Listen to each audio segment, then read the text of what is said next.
Pengertian fi'il. Fi'il adalah kata yang menunjukkan arti pekerjaan atau peristiwa yang terjadi pada suatu masa atau waktu tertentu. Misalnya kayak waktu lampau, sekarang, atau yang akan datang. Hampir seperti pengertian kata kerja dalam bahasa Indonesia, namun ada perbedaannya sedikit. Fi'il ada 3, ada fi'il mudhari, fi'il madhi, dan fi'il amr. Yang pertama, fi'il mudhari. Fi'il mudhari merupakan sebuah kata kerja yang menunjukkan sedang terjadi atau akan terjadi. Ciri-ciri mudah untuk mengerti bahwa suatu kalimat masuk ke dalam fi'il mudhari adalah dengan tanda berikut. Yang pertama, adanya huruf alif di awal. Contohnya, adrusu, aktubu. Terus kemudian adanya huruf nun di awal kata. Contohnya, nadrusu, naktubu, najlisu. Terus adanya huruf ya di awal. Contohnya, yadrusu, yaktubu, yajlisu. Terus yang terakhir adanya huruf ta di awal kata. Contohnya, tadrusu, taf'alu, dan lain-lain. Kemudian fi'il madhi yang akan dibawakan oleh Dina. Intan. Yang kedua ada fi'il madhi. Fi'il madhi merupakan sebuah kata kerja yang bersifat lampau atau telah dilakukan. Ciri-ciri fi'il madhi ada 2, yaitu pertama, adanya tanda ta fa'il. Tanda ini merupakan huruf ta yang menunjukkan sebuah subjek yang dikenai pekerjaan atau peristiwa. Yang kedua, adanya tanda ta tanis. Tanda ini merupakan huruf ta berharokat sukun yang menunjukkan arti perempuan. Contohnya, dhahabat. Yang ketiga, ada fi'il amr akan dijelaskan oleh Dina. Selanjutnya fi'il amar. Fi'il amar merupakan sebuah kata kerja yang menunjukkan tujuan untuk memerintah atau memohon. Dalam bahasa Indonesia, fi'il amar juga disebut sebagai kalimat perintah. Ciri-ciri mengenali kalimat fi'il amar adalah dengan melihat bahwa kata kerja tersebut bisa disisipkan nun taukid. Nun taukid ialah huruf nun yang dapat melebih-lebihkan sebuah kata. Contoh fi'il amar itu ikro, ijlisu, dan izhabu.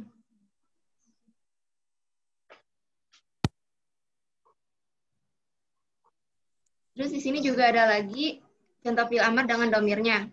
Anta, uktub, antuma, uktuba, antum, uktubu, anti, uktubi, antuma, uktuba, antuna, uktubna. Coba maksudnya apa tuh sebelumnya? Nah itu dengan domirnya maksudnya gimana? Contoh fi'il amar dengan domirnya.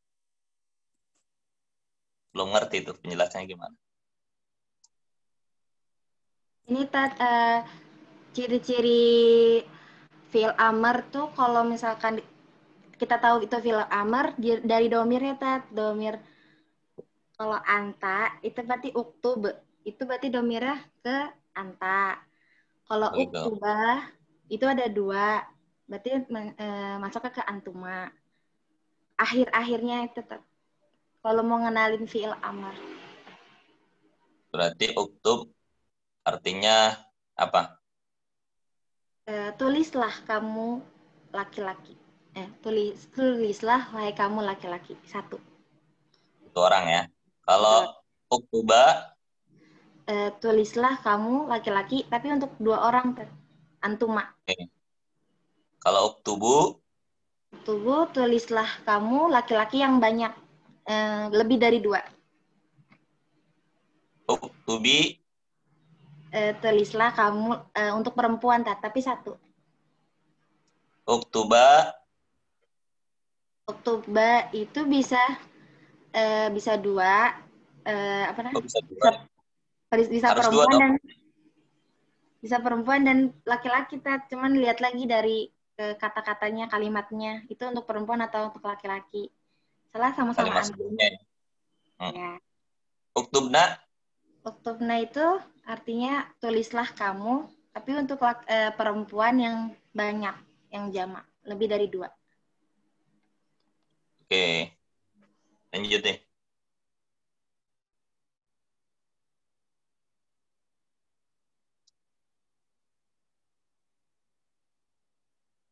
Siapa nih? Contoh fi'il madi dan mudhari dengan domirnya. Mau dijelasin juga?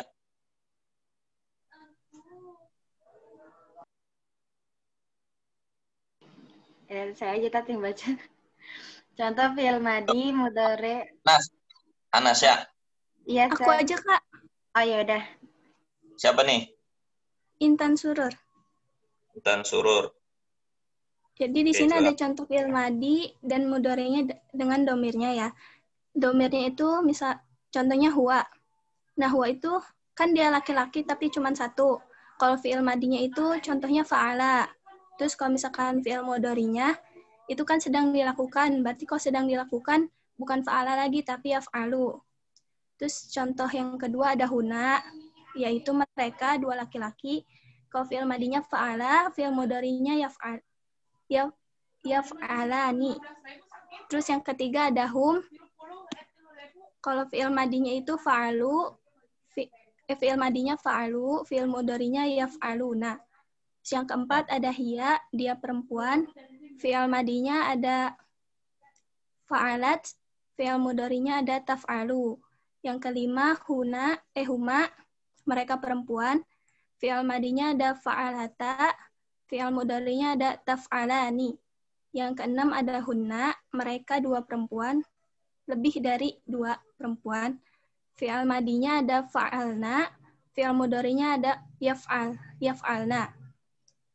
Yang ke-7 ada anta, atau kamu laki-laki, tapi cuma 1. Fi'il madinya ada fa'alat, fi'il mudhari'nya ada taf'alu. Oke, syukron. Oh, lanjut ya.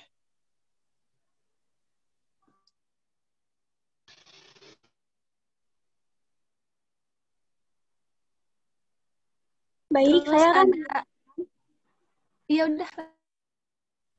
Ya, di sini ada angtuma.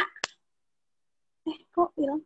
Di sini ada angtuma, fi'il madinya itu fa'altuma, dan fi'il mudhari'nya itu taf'alani. Yang ke-9 ada angtum, fi'il madinya itu fa'altum, dan fi'il mudhari'nya taf'aluna. Yang ke-10 ada anti. Fi'il madinya fa'alti, dan fi'il mudhari'nya taf'alina. Yang ke-11 ada antuma.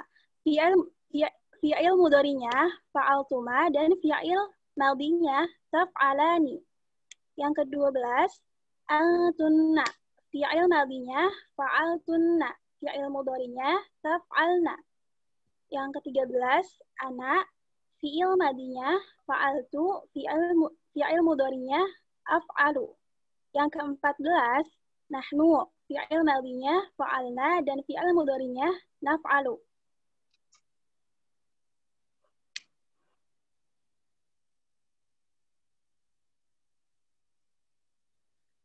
Lanjut, di sini ada huruf. Huruf adalah kata yang menunjukkan arti jika disandingkan dengan kata lainnya. Jadi pengertian di atas pastinya sudah sangat jelas bahwa huruf dalam ilmu nahwu yaitu kata yang tak dapat diketahui artinya jika tidak disandingkan dengan kata lainnya. Contohnya, ila. Kata tersebut termasuk huruf karena ia sendirian tanpa disandingkan dengan kata lainnya atau isim atau fiil, maka ia tidak dapat dipahami arti sesungguhnya. Tapi jika ditambah dengan kata lain, contohnya azhabu ilal masjidi, artinya saya pergi ke masjid. Nah, kata itu sekarang mempunyai arti yang jelas yaitu ke. Kata ila itu mempunyai arti yang jelas yaitu ke. Ciri-ciri huruf. Jadi huruf ini tidak memiliki ciri-ciri. Justru huruf itu menjadi ciri isim atau ciri fi'il. Ada huruf yang menjadi ciri-ciri fi'il dan ada huruf yang menjadi ciri-ciri isim. Dalam bahasa Arab dikenal kategori huruf secara garis besarnya dapat dikelompokkan menjadi 2. Yang pertama huruf mabni yaitu huruf-huruf yang merangkai sebuah kata. Huruf ini disebut juga dengan huruf hijaiyah atau huruf ejaan. Huruf seperti ini tidak termasuk kategori kata, sehingga tidak termasuk dalam kategori pembagian kata dalam bahasa Arab. Contohnya, ho, ha, ja, sa, ba, a. Yang kedua, huruf ma'ani, yaitu huruf yang pada prinsipnya membawa makna yang melekat pada dirinya. Meskipun makna tersebut belum bisa dipahami sebelum dirangkaikan dengan kata yang lain, jenis huruf inilah yang menjadi salah satu kategori kata dalam pembagian kata dalam bahasa Arab.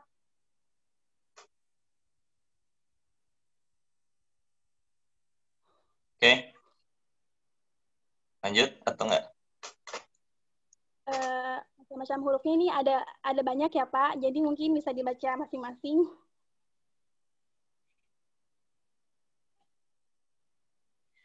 Oke, silakan, mungkin ada pertanyaan. Pak, saya mau bertanya.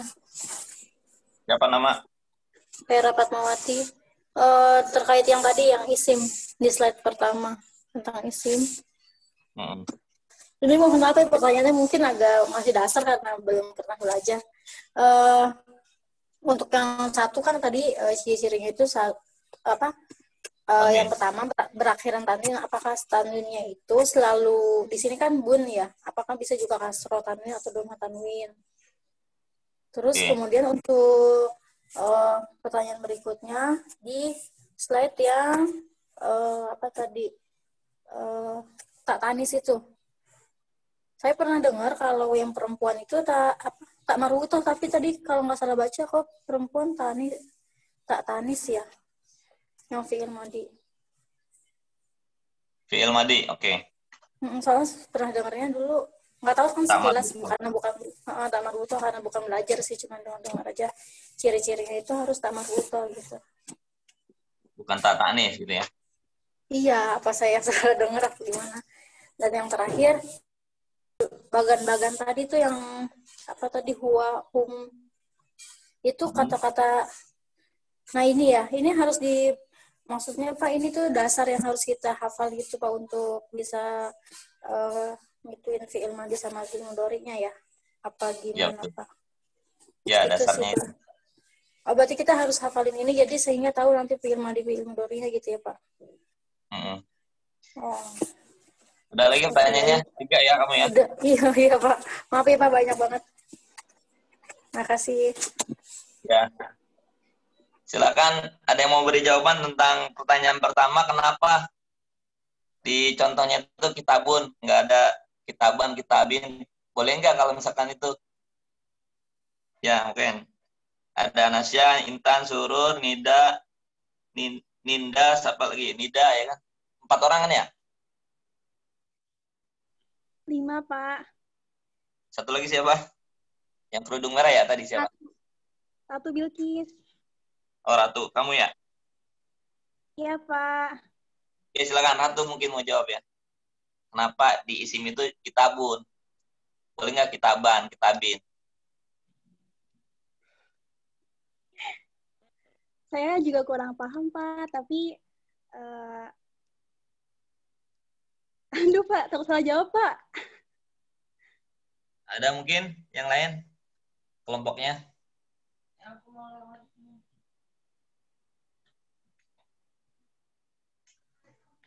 Kalau lewat. Apa, Kak? Ya, silakan. Satu aja. Silakan, Nin. Ya, siapa? Nggak usah ragu-ragu, jawab aja nanti. Ini. Percaya diri aja.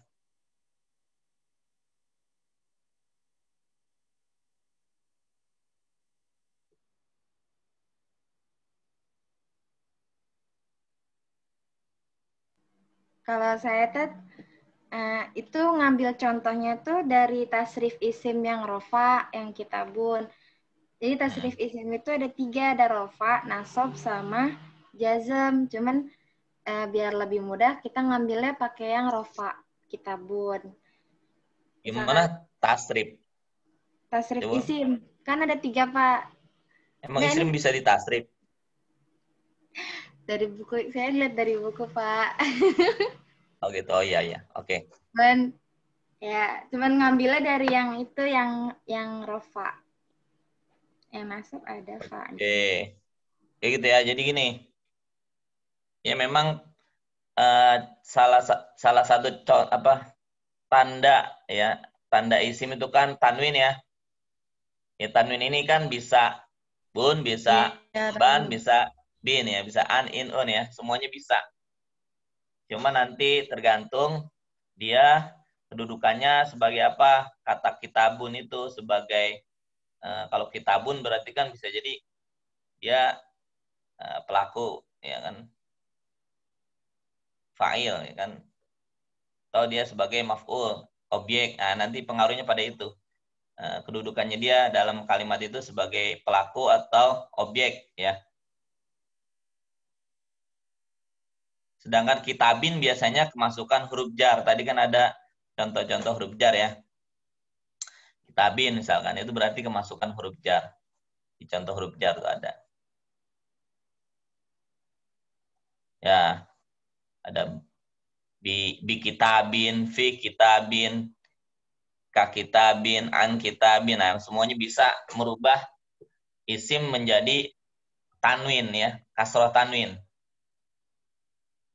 Semua huruf jar bisa merubah isim menjadi kasroh tanwin dan sebagainya. Jadi bisa bun, kitabun, bisa kitabin, bisa kitaban ya, tergantung kedudukannya dia di dalam kalimat itu sebagai apa. Oke ya. Nanti ada pembahasan khusus ya. Rofa, nasab, jar, ya kan? Itu ada lagi pembahasannya. Kita nggak ke situ dulu deh.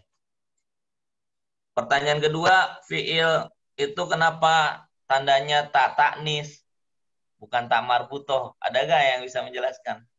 Mau jawab, Tat? Ya, silakan. Intan Surur ya. Kan di sini, ya, buat Kapera kan di sini contohnya ada zahabat ya. Kenapa tatanis bukan tamarbutoh? Nah, itu tuh penjelasannya ada di tabel. Yang tadi yang fi'il madi sama fi'il mudhari. Coba lihat. Nah, yang ini. Kan di situ contohnya berarti dia masuknya ke hiya, dia perempuan. Nah, fi'il madinya kan di sini bisa dibaca ya, fa'alat. Fa'alat. Nah, jadi kalau misalkan dia perempuan sedang menulis, misalkan. Kan menulis itu kata bayak tubuh. Nah, kalau misalkan fi'il madi dengan domirnya hiya, berarti dia jadi kata bats gitu. Taknya disebut tak taknis gitu. Iya. Kenapa bukan tak marbutoh? Karena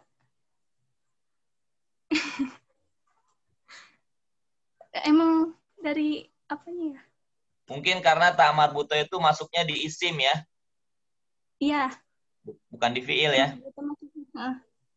Jadi khusus tanda di fiil itu tak taknis yang berbunyi misalkan katabat ya. Iya. Tak yang disukun gitu. Ya, katabat. Sedangkan tak marbutoh biasanya untuk di isim ya. Begitu ya? Iya, Ustaz. Oke. Selanjutnya bagan yang tadi ya, ini dia bagan fi'il madi dan mudhari. Ini bagan ini memang sudah baku ya. Sebenarnya udah kaidah nih, harus dipahami. Ketika kita ingin menyampaikan dia melakukan perbuatan, satu orang laki-laki, berarti huwa ya. Dia huwa berarti kalau fi'il madinya fa'ala ya. Dia udah menjelaskan tentang satu orang laki-laki melakukan satu perbuatan. Fa'ala ya kan. Dengan fi'il mudhari'nya yaf'ulu. Kalau fa'ala berarti dia telah melakukan. Kalau yaf'ulu dia sedang melakukan, satu orang laki-laki. Mungkin itu ya. Ada pertanyaan lagi dari mahasiswa yang lain? Mau nanya, Pak. Oke, siapa namanya? Pak. Belda. Hilda. Belda. Belda. Silakan. Tadi kan disampaikan bahwa ada huruf mabni sama huruf ma'ani ya. Nah, bisa dicontohin nggak dalam bentuk kalimatnya huruf mabni dan huruf ma'ani itu? Coba lihat. Satu aja pertanyaannya. Terus Pak, jadi sama buto itu nggak ada di fiil ya, jadi adanya di isim doang gitu Pak. Ya betul. Ya, itu udah dijawab ya, yang kedua ya. Tinggal yang satu tuh, apa bedanya huruf mabni dan huruf ma'ani? Contohnya belum ada ya, gitu ya? Iya, kalimatnya Pak. Contoh kalimatnya, silakan para pemakalah atau presentator. Tafadholi. Antas surah. Kalau saya jawab ya Pak, mencoba jawab. Ya. Kalau huruf mabani itu yang huruf hijaiyah, yang satu huruf aja, yang Satu huruf aja. Alif, ba, ta, sa, itu kata mabani yang nggak bisa menjelaskan kata lain, karena kan huruf menjadi ciri atas isim atau fiil. Sedangkan kalau huruf ma'ani ini, yang tadi contohnya ila itu kalau nggak digandeng sama fiil, isim atau fiil, nggak akan tahu kan maksudnya apa, ila itu apa, ke mana gitu. Makanya digandengin sama contohnya tadi, azhabu ila masjid. Saya pergi ke masjid, baru nanti tahu, oh ila itu berarti maknanya ke, itu huruf mabani. Jadi huruf ma'ani itu yang prinsipnya melekat, yang terikat gitu. Terikat dengan isim atau fiil ya. Jadi salah satu kategori kata dalam pembagian dalam bahasa Arab gitu Pak. Sedangkan jadi, huruf mabni? Mabani itu yang kayak huruf hijaiyah, yang alif, ba, ta itu nggak bisa menjadi ciri, karena huruf kan ada huruf hijaiyah, ada huruf yang tadi pembagian kolom-kolom itu banyak gitu Pak. Ya, maksudnya dia termasuk pembagian dari kalimat isim fiil huruf nggak? Termasuk dalam huruf itu nggak?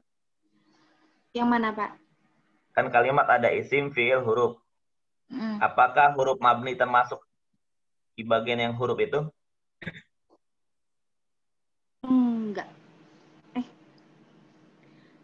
Enggak deh Pak. Kalau huruf ma'ani kan tadi bagian dari huruf itu ya kan? Iya. Gimana dengan huruf mabni? Huruf ini tidak termasuk kategori kata yang huruf isim sama fiil. Cuman ini kayak huruf hijaiyah gitu. Iya. Ya, udah paham si Belda? Belum, Pak. Contohnya nih, contoh yang mabni. Kalau yang ma'ani udah. Ini contohnya itu kan kamu hafal huruf hijaiyah? Ya. Hafal kan? Alif, ba, ta, sampai ya? Ya. Nah, itu dia contohnya, dan dia tidak bisa dicontohkan dalam bentuk kalimat karena dia belum tersusun menjadi satu kalimat, paham? Oh, begitu. Ya, Pak. Kan masih huruf terpisah, ya enggak? Oh, ya. Ya, kalau bahasa ulumul Qur'annya al-huruf al-muqatta'ah. Huruf-huruf yang masih terpisah, yang nggak bisa dibaca dalam bentuk al-asma, isim-isim yang dibaca gitu kan. Misalkan kayak kitabun, dia belum bisa dibaca kitabun. Paling dibaca kaf, ta, ba, gitu. Paham kan? Kayak kita baca alif, lam, mim. Itu dia disebut huruf muqatta'ah. Bukan bagian dari kalimat yang disebut dengan isim, fiil, huruf. Nah, itu bukan bagian dari huruf yang itu, bukan. Paham ya? Di luar Ya, itu paham, dia. Pak. Karena dia belum membentuk huruf yang dimaksud dengan kalimat itu. Ya, misalkan ila. Nah, ini dia masuk bagian dari huruf yang di sini. Karena dia berkaitan dengan bisa disandingkan dengan isim, ilal masjid. Sedangkan alif, ba, ta, sa itu tidak bisa disandingkan dengan isim ataupun ya fiil. Kecuali nanti ada bagiannya tak, taknis yang udah ada namanya gitu. Kalau tak doang enggak. Tapi kalau tak, taknis dia udah masuk bagian dari huruf yang bisa mempengaruhi fiil. Ya, fiil kalau kemasukan tak, taknis jadi fa'alat, berarti maknanya dia satu orang melakukan perbuatan seorang perempuan. Ya, dia satu orang perempuan sedang melakukan perbuatan apa? Misalnya katabat. Ya, tak di sini disebut tak taknis, bukan tak yang biasa, bukan tak mabni, bukan. Bukan tak yang huruf hijaiyah, bukan, tapi udah ada namanya, tak taknis. Dan dia mempengaruhi fiil, menjelaskan tentang fiil, bahwa fiil yang kemasukan tak taknis, katabat, berarti dia maknanya yang melakukan itu satu orang perempuan. Jadi bedanya itu ya. Jadi kalau mau disebutkan contohnya dong, Ya, huruf Pak. mabni ya nggak ada. Kamu tinggal baca aja alif, ba, ta sampai ya, itu dia. Nggak ada contohnya karena dia bukan bagian dari kalimat bahasa Arab. Dia huruf muqatta'ah, huruf-huruf yang belum terbangun. Makanya huruf mabni disebut. Dia bisa membangun satu kata tapi dia belum termasuk kalimat. Ustaz, kalau huruf Pengen wawu nanya. itu, Ya, kalau huruf wawu itu berarti nggak termasuk mabani ya? Misalkan wadduha, itu kan ada artinya, Tat. tapi kan dia udah masuk ke nama sesuatu huruf. Wawul qasam misalkan. Huruf sumpah, paham nggak? Ya paham, Ya. tapi berarti dia Oke.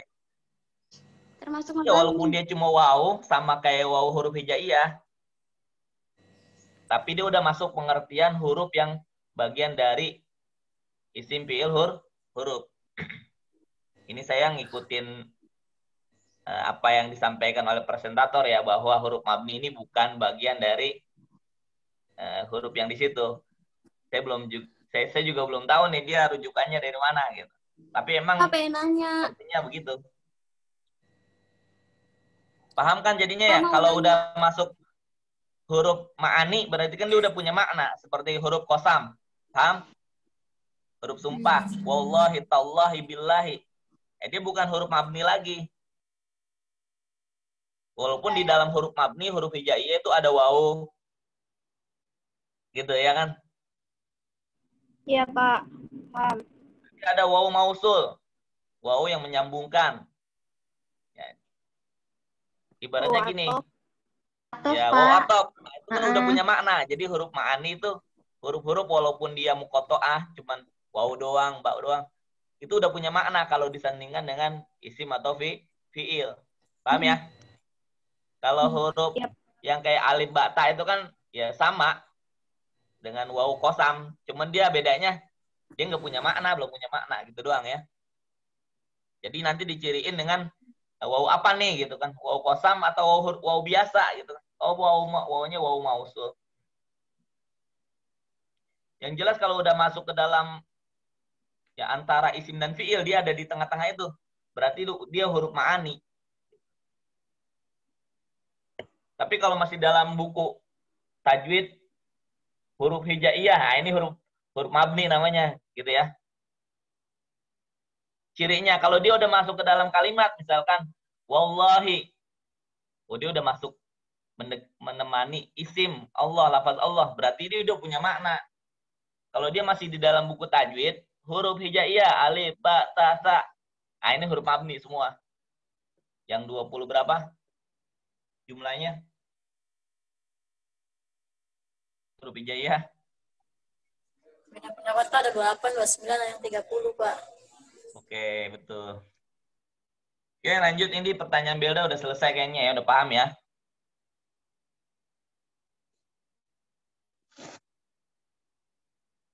Ada lagi yang mau bertanya?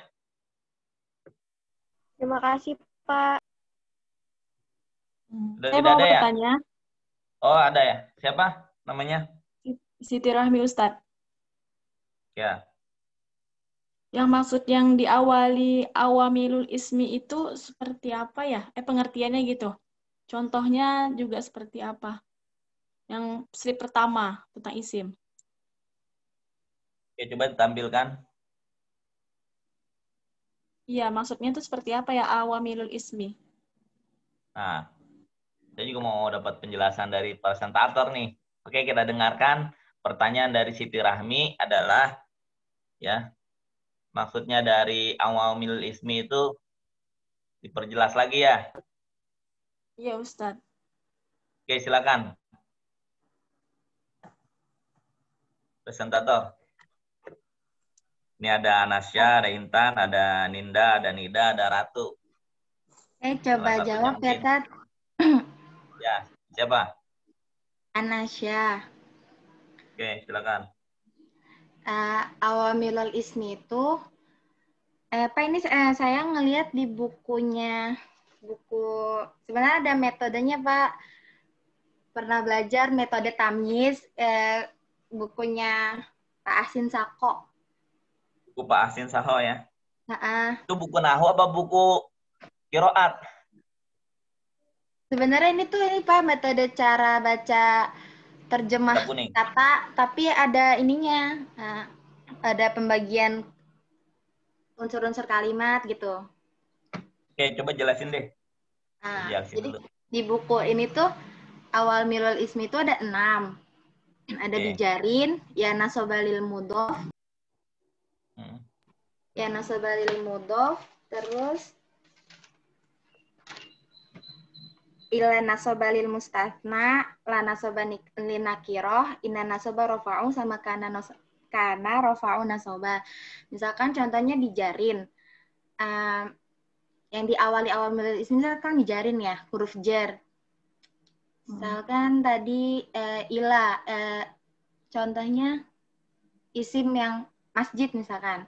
Ilal masjid, berarti ilal masjidi, masjidnya itu kan isim, ilanya itu dijarin.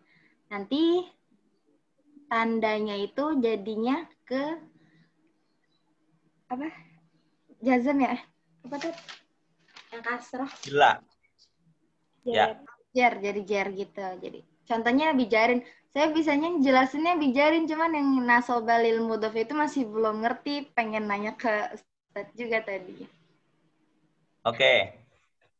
Saya paham. Ya memang ini banyak yang tidak menjelaskannya dengan metode seperti ini ya.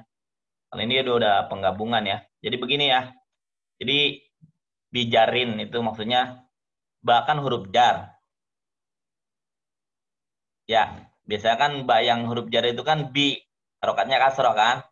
Misalkan. Ya, misalkan bi apa tuh? Bi kitab ya kan, atau bil kolam misalkan. Aku menulis katab tuh bil kolam ya kan. Saya menulis dengan pulpen misalnya gitu ya. Bi ya kan.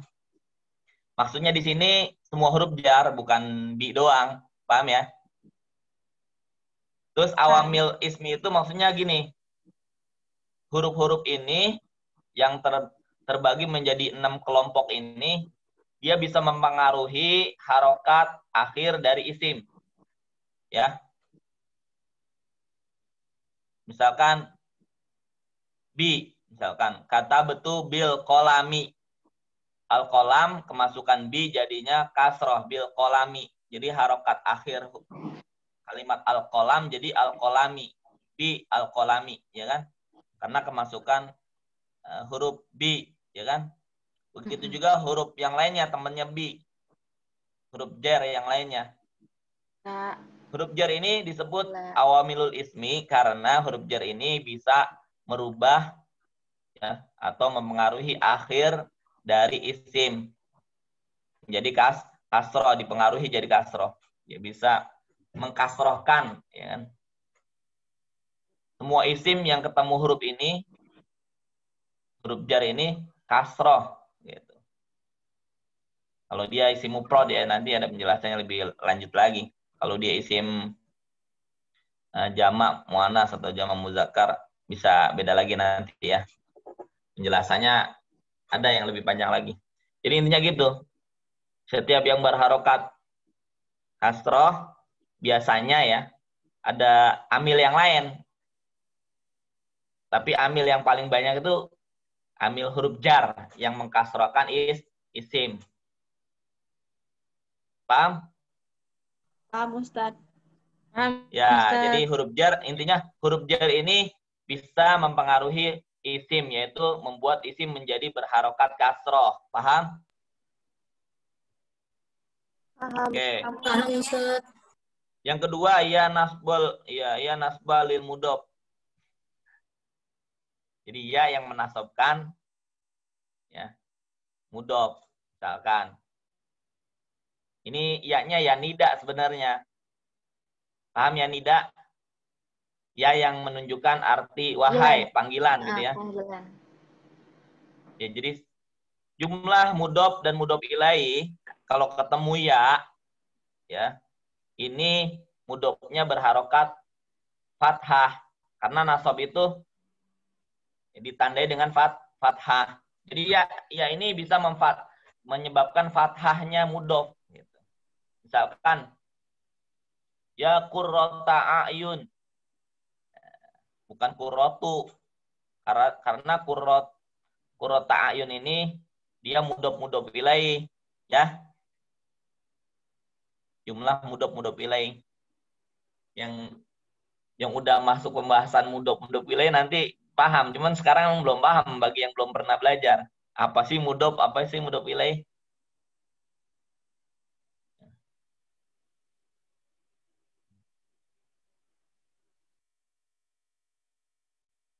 Oke. Mungkin itu contohnya dari ya nida. Ya yang menunjukkan panggilan. Yang setelahnya ada mudof ilaih, maka mudofnya berharokat fathah. Seperti ya ustazana, ya kan ustad, mudof, domir nahnu domir mutakalim, nahnu itu kan mudof ilaih, maka ustadznya berharokat fathah, ya ustazana gitu, bukan ya ustazuna.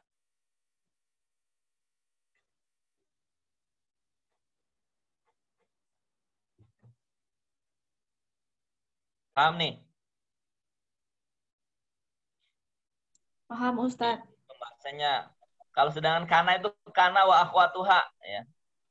Ya kana emang tarfaul isma, merofakan isim. Inna menasabkan menasabkan isim, tansibul isma ya. Dan lain sebagainya nanti akan ada pembahasannya lebih jelas lagi pada kelompok presentator berikutnya ya.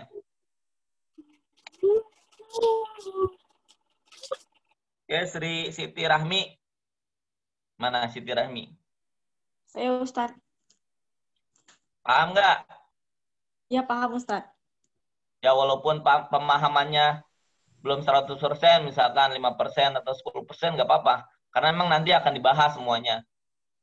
Nanti akan ketemu pembahasan ini. Lebih jelasnya lagi, oke? Baik, Ustadz. Oke, udah lama ya. Mau lanjut atau kita tutup untuk presentasi Zoom-nya? Nanti kita bisa lanjut di grup WhatsApp mungkin kalau ada pertanyaan lebih lanjut.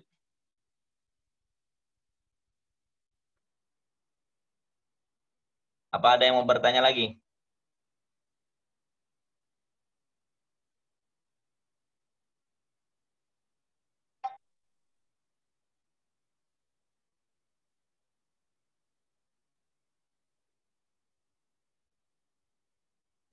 Ustadz, saya mau nanya Ustadz. Oke, silakan. Tadi kan Antum bilang kan kalau misalnya ya nasabalil mudaf itu kan itu hurufnya menjadi fathah ya Ustadz tadi. Tapi pernah ada beberapa kalimat kadang dengar kayak misalnya kayak ya Muhammadun, dia jadi domah gitu, jadi domah tanwin. Itu gimana Ustadz? Ya Muhammadun itu mufrad, artinya belum mudhof ilaih. Oh. Beda kan? Iya ya Ustaz, ya. Kasih Ustaz.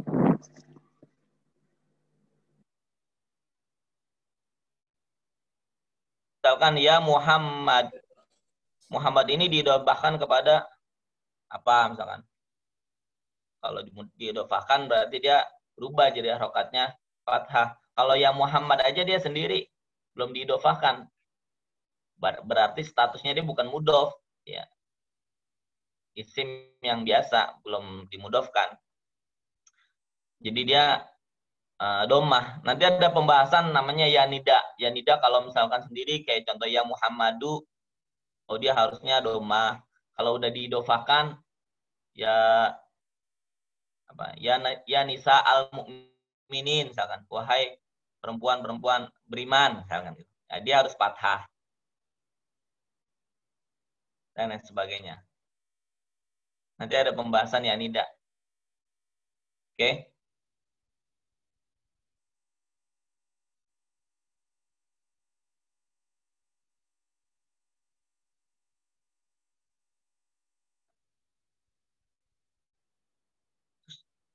Ada pertanyaan lagi? Ustaz mau tanya. Oke, silakan. Nama siapa? Nilna Fastarihna. Fastarihna. Apa pertanyaannya? Kalau buat huruf jar itu kan nanti harokatnya akhirnya jadi kasroh. Terus kenapa di Al-Quran itu ada yang harokatnya jadi domah, min qablu? Itu gimana? Oke, min qablu ya. Ini selalu ada pertanyaan kayak gini ya. Iya.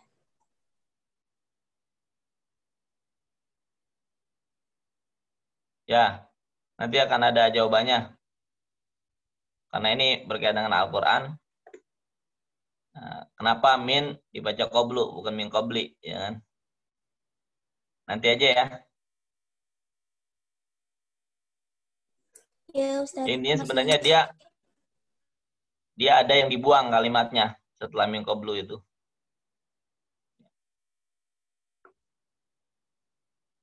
Oke, ada pertanyaan lain? Jadi pertanyaan min qablu kenapa berharokat doma bukan kasroh, nanti akan saya jelaskan lebih rinci lagi lewat grup WhatsApp.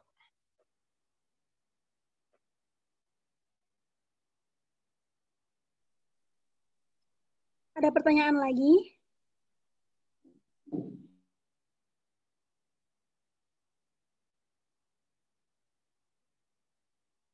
Ya kalau nggak ada, mungkin silakan ditutup.